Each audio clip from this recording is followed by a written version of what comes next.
Bonjour à tous et bienvenue dans cette deuxième vidéo dédiée aux fausses croyances. Alors, si vous n'avez pas visionné la première vidéo sur une fausse croyance autour du taux de réussite, je vous invite à aller la regarder. Elle était publiée sur cette chaîne YouTube la semaine dernière, vendredi dernier. Aujourd'hui, on va parler d'une seconde fausse croyance que je vois souvent, c'est de penser qu'il faut absolument shorter le marché, shorter les crypto-monnaies pour profiter des baisses. Ça veut dire quoi shorter? Ça veut dire tout simplement vendre à découvert, parier sur la baisse d'une crypto-monnaie. Souvent, en fait, lorsqu'on débute dans le trading, on a souvent cette image du trader fou qui passe son temps devant son écran à acheter, vendre et shorter évidemment. La réalité, c'est que ce n'est pas vraiment le cas et encore moins dans les cryptos pour évidemment plusieurs raisons et je pourrais en parler pendant des heures, mais je vais essayer de me focus aujourd'hui sur l'essentiel, essayer de vous expliquer chacun des arguments que je vous apporte. Donc déjà, la première raison, c'est que lorsque vous shortez, vous spéculez sur une baisse. Le problème, c'est que le marché des crypto-monnaies, dans son ensemble, prend de la valeur. En tout cas, les crypto-monnaies qui sont disponibles au short, elles prennent de la valeur. C'est souvent les grosses crypto-monnaies. Alors, c'est de moins en moins vrai depuis quelques mois, mais par exemple, pour ceux qui étaient là en 2017, 2018, par exemple, sur la forte baisse qu'on a eue en 2018 sur le marché des crypto-monnaies, pour ceux qui souhaitaient shorter, il y avait quand même assez peu de crypto-monnaies qu'on pouvait shorter. Donc, souvent, les crypto-monnaies qu'on peut shorter, c'est des crypto-monnaies qui ont tendance à prendre de la valeur. Ce ne sont pas des shitcoins. Si on pouvait shorter des shitcoins, ça serait évidemment beaucoup plus simple, et même si c'était le cas, et c'est d'ailleurs le cas pour certains shitcoins qu'on peut shorter, eh bien les frais sont tellement élevés qu'on ne peut pas garder sa position longtemps. Et ça, c'est quand même assez important, c'est que lorsque vous achetez une crypto-monnaie, si vous achetez au spot, vous ne payez pas de frais. Vous achetez et puis lorsque vous décidez de revendre, vous revendez, mais vous payez uniquement des frais au moment d'acheter et de revendre. Et encore, ça, c'est à condition que vous soyez taker et pas maker sur certaines plateformes. Mais si vous faites du short, vous allez nécessairement payer des frais pour maintenir vos positions ouvertes. Et maintenir une position ouverte de short pendant une semaine, 2 semaines, ça va, mais maintenir ça pendant 6 mois, 1 an, c'est déjà beaucoup plus compliqué. Surtout que les tendances baissières sur les crypto-monnaies ne durent pas très longtemps. Elles sont très vives. Et ensuite, les crypto-monnaies repartent aussitôt en tendance haussière ou bien en tendance neutre. Ça, c'est un autre problème, c'est que les 2 tiers du temps, le marché des crypto-monnaies est neutre. Et si le marché des crypto-monnaies est neutre et que vous avez une position à la baisse, tous les jours, chaque heure, vous allez payer des frais alors que le prix n'évolue pas. Donc ça, c'est évidemment un problème. Je vous ai mis ici à l'écran le graphique depuis le début de l'année 2020, grosso modo depuis le 1er janvier 2020, pour essayer d'argumenter un petit peu cette vidéo. Donc ici, on voit des phases de hausse, ensuite des phases de baisse. Donc ça, c'est la fameuse baisse mars 2020 du Corona. Ça a duré très peu de temps et ensuite, les crypto-monnaies, vous le voyez, ont vite rebondi, stagné pendant assez longtemps et ensuite reparti en tendance haussière. Donc vous le voyez, de manière générale, la tendance baissière dure moins longtemps que la tendance haussière. Le plus longtemps, évidemment, c'est la tendance neutre. On ne se rend pas forcément compte, mais si on enlève les bougies les plus importantes à la baisse ou à la hausse, on se rend compte que finalement le prix ne bouge pas. Si vous enlevez par exemple ici cette bougie baissière, celle-ci, vous enlevez les 3 bougies baissières et vous enlevez par exemple les 3 plus grandes bougies haussières, vous allez vous rendre compte que dans l'ensemble, le Bitcoin n'a pas pris en valeur. C'est seulement quelques jours dans l'année qui font que le Bitcoin prend de la performance. C'est la fameuse loi de Pareto. 20% des journées représentent 80% de la performance. Vous le voyez ici, entre le 1er janvier 2020 et ici août 2020, en l'espace de 8 mois, le Bitcoin a pris 50%. Si on enlève les quelques journées haussières, il suffit d'en enlever 3-4 et on arrive à une performance quasi nulle. Donc la tendance baissière, elle dure assez peu longtemps sur les crypto-monnaies. Shorter, c'est tout à fait possible. Si vous avez des signaux de vente, avoir une position de short qui dure quelques heures, quelques jours pour profiter de la baisse, évidemment, c'est tout à fait possible. Mais ça, on le fait quand on commence à avoir de l'expérience. Quand on est débutant, on n'a pas forcément cette expérience pour entrer au bon moment, savoir couper ses positions. Et malheureusement, c'est souvent les débutants qui pensent qu'il faut acheter et shorter pour surperformer les cryptos. En l'occurrence, ici, surperformer le Bitcoin. Ce n'est pas vraiment le cas. Je peux vous le démontrer de différentes façons qu'il n'y a pas besoin de shorter pour surperformer un actif. Vous pouvez tout simplement attendre qu'il baisse et racheter en bas. Et en rachetant en bas, vous allez tout simplement en acheter plus. Donc, vous allez surperformer tout simplement la performance du Bitcoin ici. Donc, je vous ai mis ici des étiquettes, vous le voyez sur l'écran. Il s'agit d'une stratégie que je vous présenterai dans les grandes lignes avec les statistiques dans quelques instants. Vous le voyez, on achète ici, on vend ici. Donc là, ça fait un achat. Je vous rappelle également, et c'est important, que personne n'achète tout en bas et personne ne vend tout en haut. Et l'idée, c'est tout simplement de profiter de la performance globale des crypto-monnaies. Lorsque le Bitcoin est descendu récemment, par exemple, à 28 000 dollars, très peu ont en réalité acheté à 28 000. La plupart ont acheté entre 30 et 33 000. Donc, c'est pareil pour le Bitcoin lorsqu'il monte. Lorsque le Bitcoin était monté il y a quelques mois à 63 000 dollars, très peu ont vendu à 63 000 dollars. La plupart ont vendu entre 55 000 et 58 000 dollars. Vous voyez l'ordre d'idée, on n'achète jamais tout en bas, on ne vend jamais tout en haut. Donc c'est ce que ici, on peut le voir avec les étiquettes. On achète par exemple ici, voilà, le prix est monté, c'est en train de retracer, on vend. Donc on profite un petit peu de la hausse. On évite malgré tout cette énorme baisse. Personne n'achète sur la mèche tout en bas. On rachète ici lorsqu'on a un rebond. On profite de cette hausse-là, on revend. Ici, on a un faux signal, donc voilà, on rachète un tout petit peu plus bas, on revend. Ça stagne pendant très longtemps, ensuite on rachète, etc. etc. Donc, voilà, je ne vais pas montrer pour le coup tout ce qui s'est passé, mais voilà, vous voyez, on achète parfois, on revend plus haut, parfois on revend plus bas, parfois il y a des faux signaux. Bah, c'est tout simplement en fait une stratégie. Stratégie, c'est comme ça, il n'y a jamais, comme je vous le disais la semaine dernière, sur la vidéo taux de réussite que je vous recommande encore une fois d'aller voir, il n'y a jamais de taux de réussite à 100%. Avoir un taux de réussite de 50%, c'est déjà très bien parce qu'on a raison une fois sur deux, on a tort une fois sur deux. Mais quand on gagne beaucoup, qu'on perd, on perd peu. Donc voilà un petit peu par rapport au short. Il n'y a absolument pas besoin de shorter les crypto-monnaies pour surperformer le Bitcoin. Tout comme il n'y a pas besoin de mettre du levier pour surperformer le Bitcoin. Et c'est ce que je vous indique justement avec cette stratégie-là. Je vais afficher donc la performance en bas. C'est une stratégie que j'ai codée. Il n'y a pas de levier dedans. Il n'y a pas de short dedans. Bien évidemment, si on rajoute du levier et qu'on rajoute du short, ça va changer la performance. Et parfois, pas forcément dans le bon sens. Souvenez-vous, lorsque vous mettez du levier, vous payez des frais. Et si le prix il stagne les 2/3 du temps, ok, lorsque le prix va monter, vous allez gagner plus, mais tout le temps où le prix va stagner, vous allez juste payer des frais, et ça va clairement baisser la performance. Et les frais représentent quand même un pourcentage énorme sur la performance et plus on peut éviter les frais et mieux c'est. Nous, dans la stratégie qu'on vous propose au sein du trading du coin, la stratégie qui est automatique, il n'y a pas de levier par exemple dedans. Et donc ça veut dire qu'on optimise au maximum la performance en ne payant pas de frais. Pas de frais en tout cas pour maintenir sa position en levier parce que c'est du spot. Tout comme par rapport aux frais d'entrée et de sortie, on privilégie au maximum les ordres limites et non pas les ordres market pour tout simplement payer moins de frais, voire même être payé par la plateforme ici FTX pour mettre des ordres sur le carnet d'ordre.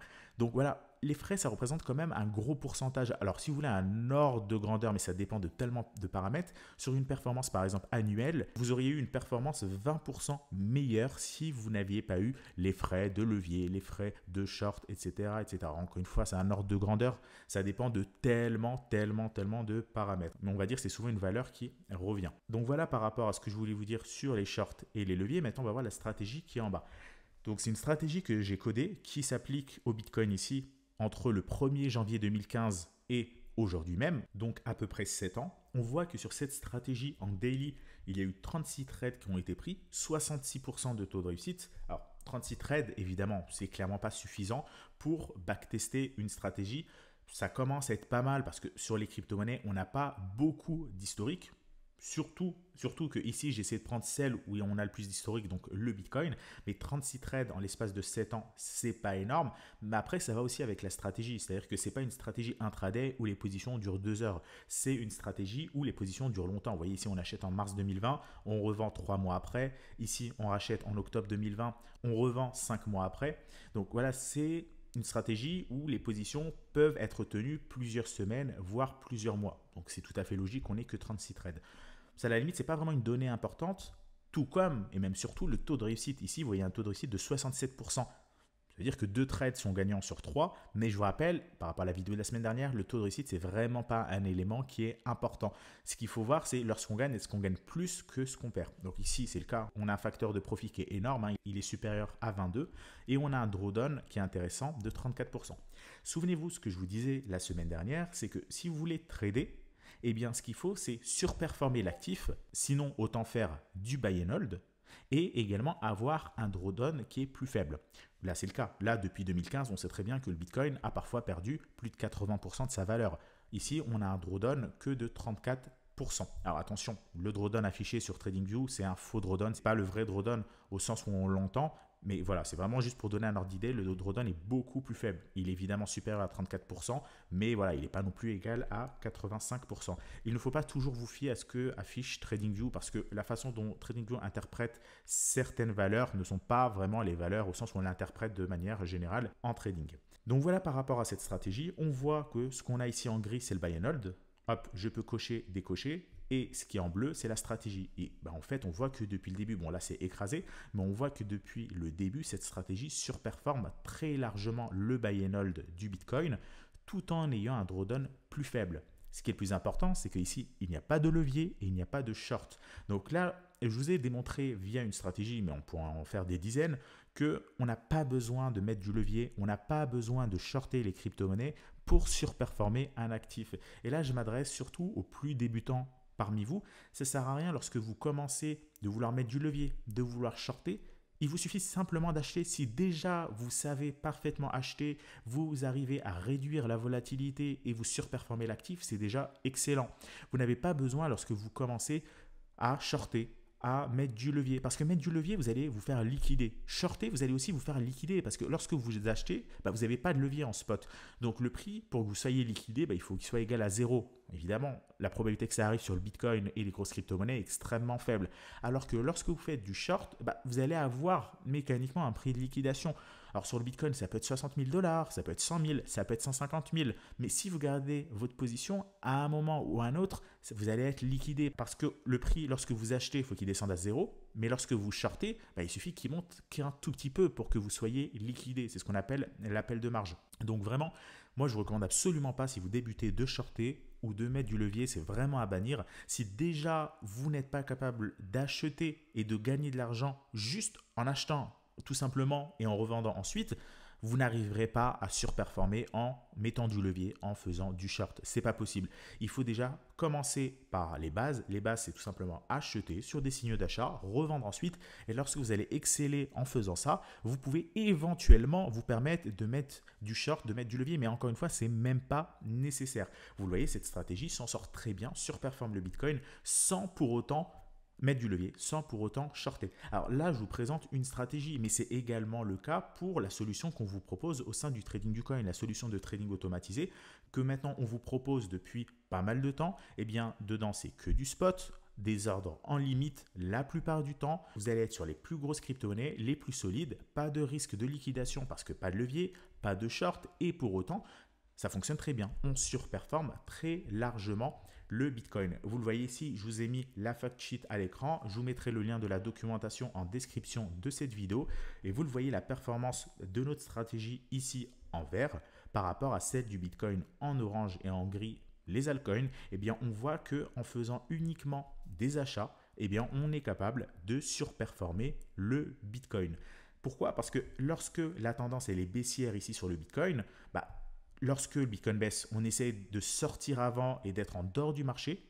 Et lorsque le Bitcoin rebondit, parce que sur des phases comme ça de baisse, le Bitcoin, il ne descend pas en ligne droite, je vous le rappelle, il monte parfois. Eh bien, on se positionne le plus tôt possible pour profiter des hausses. Donc, vous le voyez, le Bitcoin sur cette période-là a perdu en valeur sur 2018. Pour autant, notre stratégie a légèrement surperformé. Alors, évidemment, parfois ça monte, parfois ça baisse, mais clairement pas moins 85% comme ce qu'a pu faire le Bitcoin en 2018. Lorsque le marché se reprend, eh bien, la stratégie, elle continue à croître, vous le voyez. Lorsque le Bitcoin rebaisse, eh bien, la stratégie, évidemment, elle perd un petit peu en valeur, même si dans l'ensemble, entre le début et la fin, ça stagnait. Le but, c'est encore une fois de préserver son capital, de ne pas s'amuser à shorter et de mettre du levier. Alors évidemment, si ici le Bitcoin baisse et qu'on short, qu'on met du levier, oui, là, on pourrait clairement générer de la performance, mais ce n'est pas le but. Le but, c'est de tout simplement diminuer la volatilité, prendre le moins de risques possible et surperformer l'actif, avoir la performance la plus élevée possible. Et on voit ici, depuis mars 2020, avril 2020,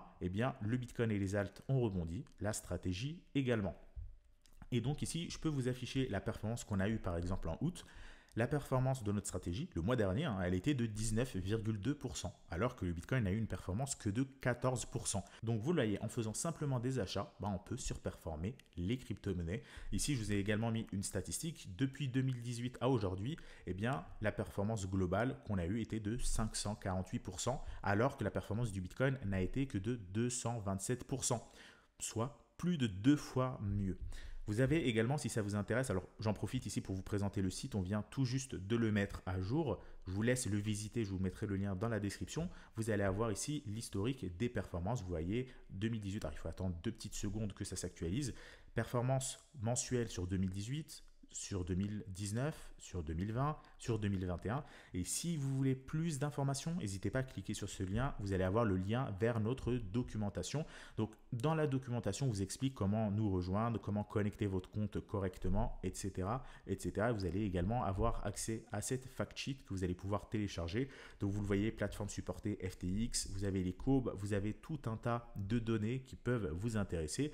Évidemment, si vous avez des questions, n'hésitez pas à nous contacter, soit par email contact@tradingducoin.com ou bien tout simplement en posant une question juste en dessous de cette vidéo. Donc, je vous laisserai également, si vous avez des questions, consulter ce site, n'hésitez pas, on vient vraiment de le mettre à jour pour répondre à toutes vos questions. Vous avez une documentation qui vous explique ici toutes les étapes à suivre pour correctement connecter votre compte. Et surtout, il faut savoir que le tarif va s'adapter à votre capital. Plus vous allez avoir un capital faible, moins vous allez payer. Plus vous allez avoir un capital élevé, plus vous allez payer. Donc là, vous le voyez, vous avez plusieurs portions, 5 000 à 20 000 euros, 20 000 à 30 000, etc., etc. Pour ceux parmi vous qui ont un capital supérieur à 150 000 euros, et je sais qu'il y en a pas mal, eh bien, n'hésitez pas à nous contacter. On vous propose également une offre qui cette fois-ci ne va pas être un abonnement, mais va être sous forme de frais de performance. Et pour ça, il faudra que vous remplissiez ce formulaire classique, nom, prénom, email, numéro de téléphone, combien vous voulez investir au minimum, sachant que le minimum c'est 150 000 euros, au maximum, pendant combien de temps vous prévoyez d'investir, 1 an, 3 ans ou 5 ans, et est-ce que vous êtes déjà client chez nous, etc. Donc voilà un petit peu par rapport à la présentation de ces différentes offres. C'est vrai que parfois, je peux être amené à parler de cette stratégie-là. Parfois, j'en parle beaucoup moins, mais il y a toujours des questions qui reviennent parce que je sais qu'il y a toujours des nouveaux parmi vous qui nous suivent semaine après semaine, jour après jour. Donc, pour expliquer concrètement ce qu'on vous propose, eh bien, c'est tout simplement une stratégie, un petit peu comme celle-là sur TradingView. Alors, ce n'est pas celle-ci, mais voilà, c'est une stratégie qui, dans l'ensemble, va essayer d'acheter au plus tôt dès que la tendance repart à la hausse, revendre au plus tôt juste avant un retournement. Alors le retournement, évidemment, il faut qu'il ait un petit peu lieu, il faut qu'il ait démarré pour pouvoir revendre. Sur une impulsion, c'est difficile de revendre parce que tout simplement le prix il monte en ligne droite. Mais voilà, c'est une stratégie qui fait uniquement du spot, il n'y a pas de levier, donc pas de risque de liquidation, il n'y a pas de short, donc pas de frais à payer chaque jour. Et c'est des positions où vous allez avoir moins de risques que de faire du buy and hold. La volatilité, elle est beaucoup plus faible et c'est une stratégie, évidemment, vous l'avez vu, semaine après semaine, quand je vous en parle, qui a fait ses preuves et qui fonctionne très très bien.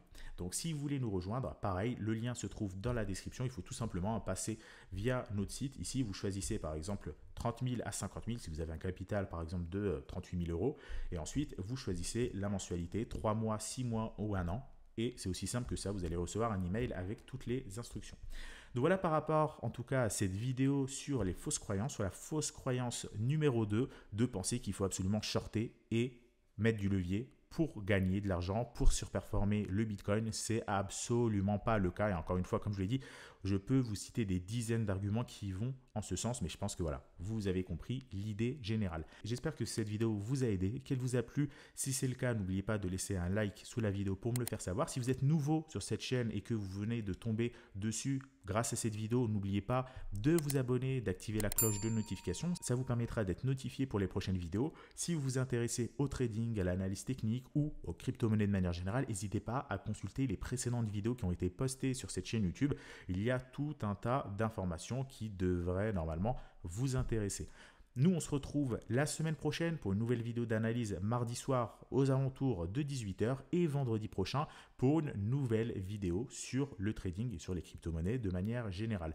Je vous souhaite à tous une excellente soirée et à la semaine prochaine.